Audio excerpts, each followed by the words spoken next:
amigos, estamos iniciando mais um programa Esclarecimentos Oportunos. Estamos, meu amigo Milton, no segundo programa, conforme mencionamos no programa anterior, claro, fazendo o segundo programa sobre fluidos. É um tema solicitado pelos nossos amigos. Então, antes de dar continuidade, sua saudação costumeira, muito por favor. Bem, muito obrigado. Desejar a todos que os bons espíritos nos ajudem sempre. Dizer que é uma sequência de estudo. Então, para aqueles que estão vendo hoje, assistindo hoje, mas que não assistiram o programa anterior, então seria de boa recomendação que assistissem primeiramente o programa anterior e depois na sequência este. Ou assiste esse e depois vai para aquele, porque lá nós fizemos alguns conceitos iniciais que são válidos e importantes para o exame desse tema. Só lembrando, antes de você dar continuidade, que este capítulo é o de número 14 de o livro A Gênese de Allan Kardec. Que você tem aí do seu lado. Temos e eu já abri aqui o capítulo para poder fazer essa indicação. Os fluidos, do ponto de vista didático, ele possui propriedades. Então vamos, para entender isso, dizer que a primeira propriedade é a propriedade de expansão, de expansibilidade. Eles podem expandir. Fluidos é matéria, conforme dissemos anteriormente. Por ser matéria, tem a sua cadeia molecular, formada de átomos, e ele então possui a primeira propriedade de expansão. Da mesma forma como os gases expandem a sua cadeia molecular, a mesma coisa os fluidos. É uma situação diferente da matéria como nós conhecemos. Também a segunda propriedade é a da retração. Eles retraem, podem ser comprimidos. E a outra propriedade que os fluidos possuem é da conformação ao ambiente. Olha, as três que eu falei, os gases possuem. Como o gás, aquele gás de botijão que a gente usa na cozinha, aquele gás liberado. O gás, a tendência é a sua cadeia molecular expandir-se. Então, três propriedades de expansão, retração e conformidade com o ambiente fechado. E a outra, que os gases não possuem, mas os fluidos possuem, é da penetrabilidade da matéria sólida. Eles não ficam confinados, podem expandir-se.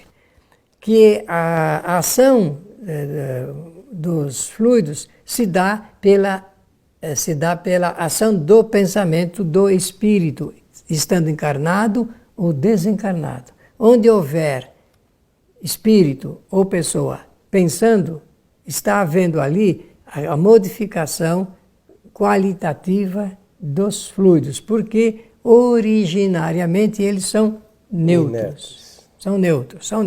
Isso nós precisamos sempre falar, repetir, insistir. Um lugar que não tem nenhum espírito pensando naquele local, agindo sobre aquele local com o seu pensamento, ali os fluidos são neutros, tem neutralidade absoluta. Mas basta um espírito ou um ser encarnado estar ali ou pensar naquele ambiente, então já dá qualidade para os fluidos. Já dá qualidade para os fluidos. Que, como você disse no programa anterior, o fluido é condutor dos nossos pensamentos. Então é importante que... E é o que Allan Kardec escreve nesse capítulo citado por você. Então, essa constituição íntima, digamos, né, está na razão direta do conhecimento da ciência comum. Nós já dissemos, nós não somos cientistas, não somos físicos, não lidamos com a ciência, a não ser a ciência espiritual, através do espiritismo. Então esse é o nosso conhecimento. A A pureza absoluta, estamos falando assim, uma linguagem até aqui de experimentador, né? A pureza absoluta é aquela que Kardec chama do grau inicial, porque Deus criou o espírito e a matéria nesse estado inicial ela tem um grau de pureza absoluta, porque ele quis dizer que ainda não sofreu modificações. E vai sofrendo até chegar no estado que nós conhecemos. Imaginemos quantas transformações a matéria sofre, né? De modificação no caso. Eu vou chamar a atenção aqui de um detalhe, porque é um texto de Kardec e tenho certeza todos vão gostar pela propriedade nobre com que ele trata da matéria. Ele diz assim: não é rigorosamente exata a qualificação de fluidos espirituais, pois que, em definitiva, eles são sempre matéria, mais ou menos quintessenciados. Isso aí, uma quintessência. O que Allan Kardec quer dizer? Que não é certo a gente, quando está numa reunião, falar agora vamos nos preparar para receber os fluidos espirituais. Não existem fluidos espirituais. Fluido é fluido. Fluido é fluido. Porque de espiritual, só o espírito. O que pode acontecer que são espíritos que de alguma forma, que são fluidos que de alguma forma um espírito elevado deu certas qualidades e a gente recebe. Mas podemos chamar assim. Nem por isso os fluidos são espirituais. São matéria. Então eles não são espirituais. Eles não têm parte no espírito propriamente dito. É isso que ele quer dizer. Isso é importante saber, né? Claro, para a gente não falar assim inadequadamente, né? Não parece mais o uso do termo tem que corresponder à realidade do fato. Bem, então agora vamos entrar, já que eu falei das propriedades, vamos falar de para que servem os fluidos. Para que servem os fluidos? Tocar num assunto, Coelho, que ele é sensível do ponto de vista espírita. Conforme todos sabem, o Espiritismo nos ensina o Espiritismo, não o esoterismo. Porque o esoterismo vai ensinar uma outra coisa. O Espiritismo ensina que o homem é constituído do seguinte: do seu corpo físico, do perispírito e do espírito. Que o corpo físico todos nós conhecemos. São 101, 102 elementos químicos que compõem o nosso corpo, inalterável. Ele não tem propriedades outras que não da matéria. E de todos os seres humanos são as mesmas. São as mesmas, é a quantidade. É exatamente igual, né? E proporção, tá? E proporção. Agora, então o corpo físico, o perispírito, para que o espírito haja sobre o corpo físico, ele tem que ter uma intermediação. Ele tem que ter um pouco da matéria que nós conhecemos e também dos fluidos que nós estamos estudando aqui. Então, o perispírito, por exemplo, perispírito, é uma designação do espiritismo para o corpo fluídico do espírito. O perispírito, ele não, é só matéria, é só fluido. Tem parte dessa matéria que nós conhecemos, que é bem difícil de explicar, mas que a gente sabe que ele é usado pelo espírito. Então o espírito se liga com o corpo físico através do seu perispírito. Vou repetir, o espírito se liga ao seu corpo físico através do perispírito. Quando o espírito vai reencarnar, por exemplo, no momento da concepção, ele começa um processo de combinação fluídica. Ele vai ligando o seu perispírito, molécula a molécula do seu corpo que vai ser gerado.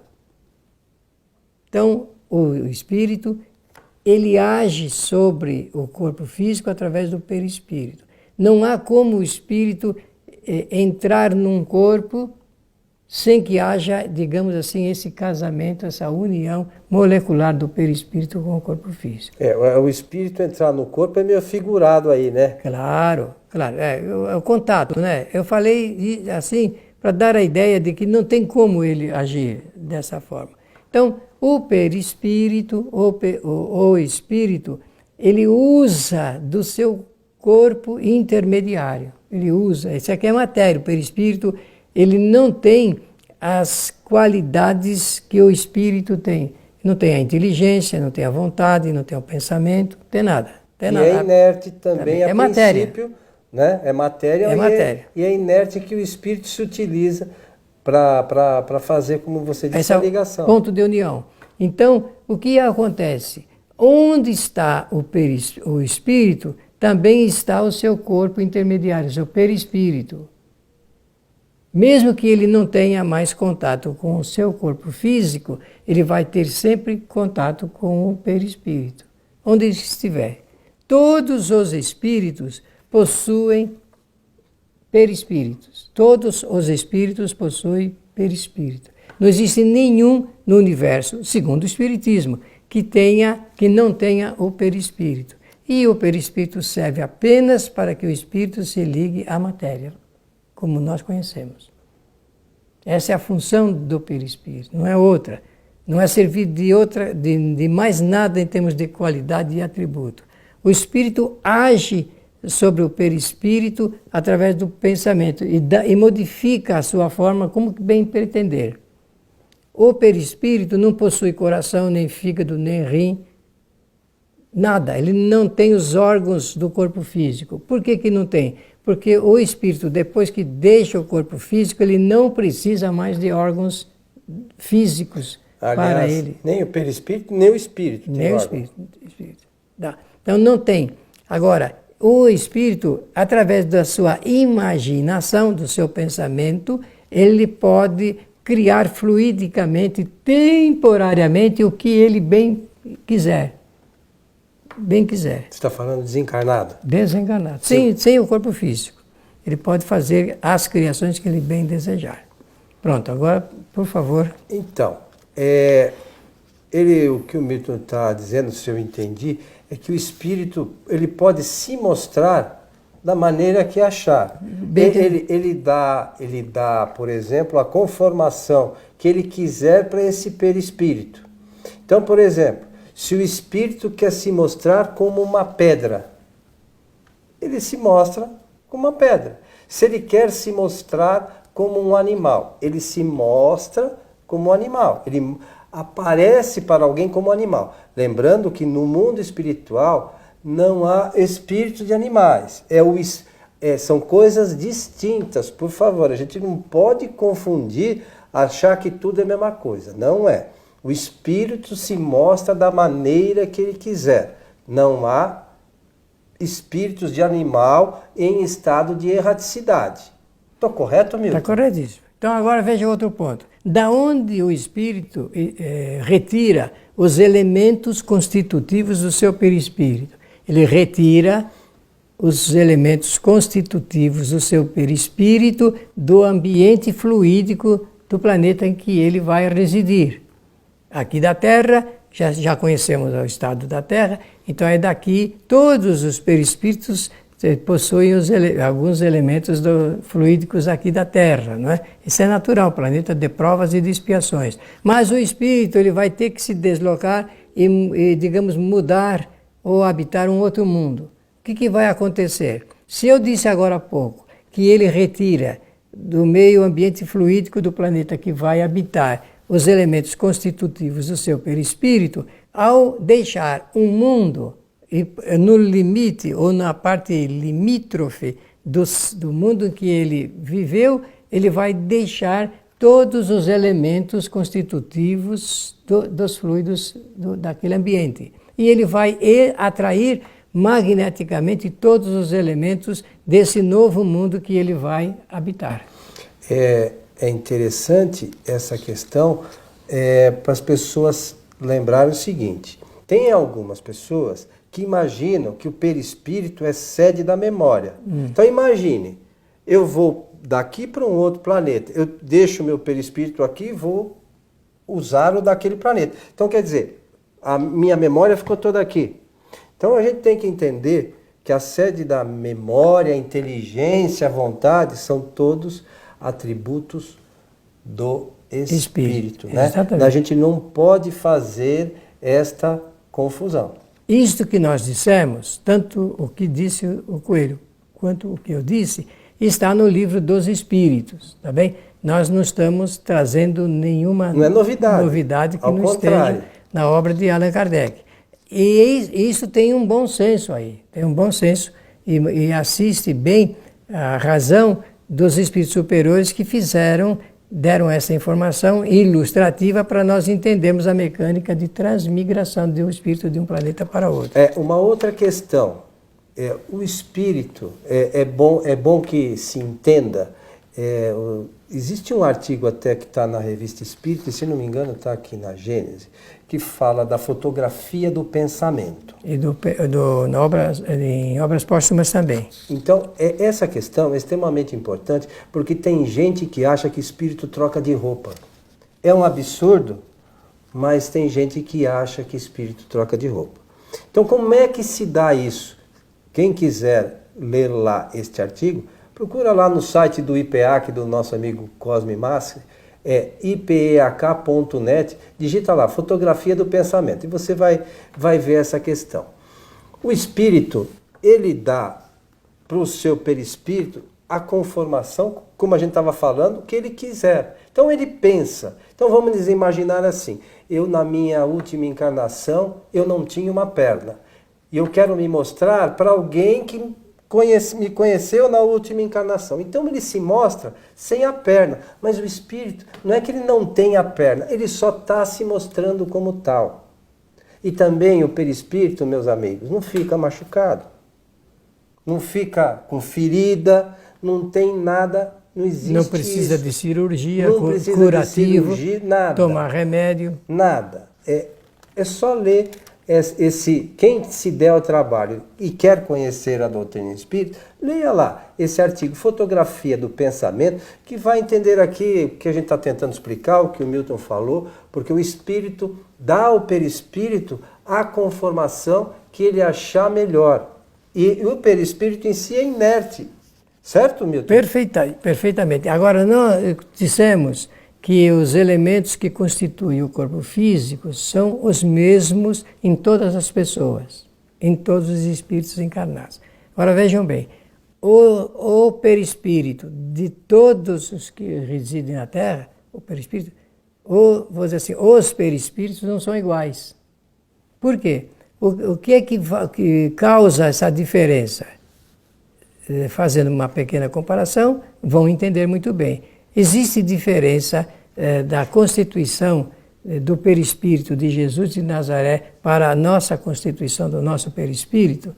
Claro que sim. Qual é o fator aí? O fator predisponente é o fator de ordem moral. Quanto mais moralizado o espírito, ele atrai partes mais sensíveis, mais simples, da composição perispiritual, da composição fluídica. Kardec escreve assim: a natureza do envoltório fluídico está sempre em relação com o grau de adiantamento moral do espírito. Os espíritos inferiores não podem mudar de envoltório a seu bel prazer, pelo que não podem passar à vontade de um mundo para outro. Há, portanto, cujo envoltório fluídico, se bem que etéreo, é imponderável com relação à matéria tangível. Veja, quando ele fala de imponderabilidade, é justamente dessa leveza, né? Se a gente puder, mais sutil, né? Isso, a palavra que faltou naquela hora era essa daí, sutil. Se eu pudesse colocar numa balança para pesar, vamos supor que isso aqui é hipotético, claro que de Jesus pesaria menos. O peso específico, né? Seria mais leve. Porque é mais leve, mais sutil, mais agradável, mais sensível e tudo mais. O nosso, meus amigos, ainda é tão pesado, é tão agarrado às coisas do mundo material. Quanto mais moralizado é o espírito, melhor a qualidade dos elementos constitutivos do seu perispírito. Meu amigo Milton, estamos chegando ao final de mais um programa Esclarecimentos Oportunos. Leiam o capítulo 14 do livro A Gênese de Allan Kardec. Leia o capítulo todo, porque assim ficará mais fácil a exposição intelectual para conhecimento desse importante tema da nossa literatura. Pela atenção, agradecer e desejar a todos que os bons espíritos nos ajudem sempre.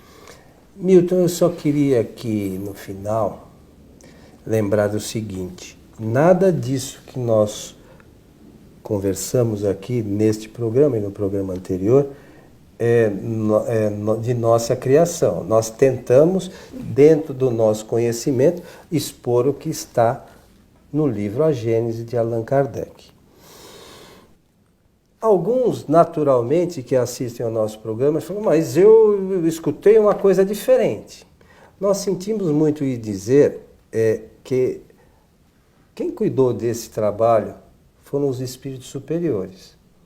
Se tem algo diferente, eu lamento, porque isso não tem a ver com a doutrina espírita. Se tem outras informações que são contrárias a essa questão, eu acho que nossos amigos deviam ler atentamente esse conteúdo e afirmo também, sem medo de errar, que a gente está longe de conhecer uma pequena parte ainda dos ensinamentos trazidos pelos espíritos superiores.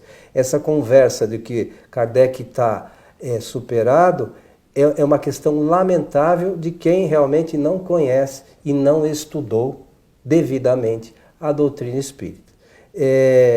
Fica a sugestão, né? O objetivo nosso é esclarecer, nosso programa chama Esclarecimentos Oportunos, por esse motivo mesmo. Nós queremos que as pessoas busquem o conhecimento. Se vocês tiverem nas obras fundamentais qualquer coisa em contrário ao que a gente mencionou aqui, por favor, entrem em contato conosco e nós aqui no programa falaremos sobre isso. Olha, nós erramos aqui, se for o caso, eu não tenho nenhum problema com isso. Tem algum, meu? Absolutamente. Então nós estamos aqui abertos a qualquer informação, mas claro, nós temos que nos basear nas obras fundamentais. Obra de outros autores, aí a gente já não pode considerar como doutrinária, né? Não é o caso, né? A você que esteve conosco, o nosso abraço e até o nosso próximo encontro.